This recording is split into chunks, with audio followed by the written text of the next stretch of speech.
The Department of Labor reports nationwide, as of April, more than 700,000 people have lost their jobs due to the coronavirus pandemic.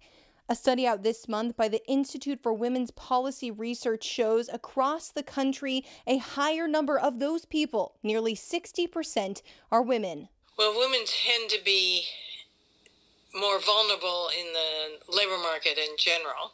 Dr. Diana Pierce is a professor at the University of Washington and the director of the Center for Women's Welfare.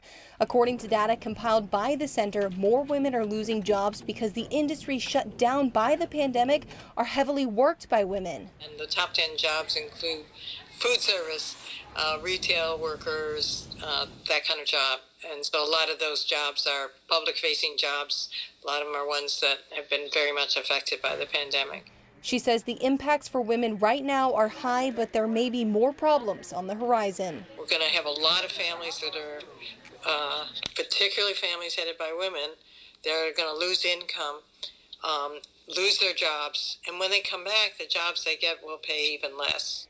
Pierce says the focus now should turn to providing more secure jobs and wages for women. As we go into this recession and then try to climb out of it, that we make sure that we're not reinforcing poverty level wages that will not provide enough, so that people are forced to choose between housing and health care, and between paying for food and paying for child care. Kayla Lafferty, King 5 News.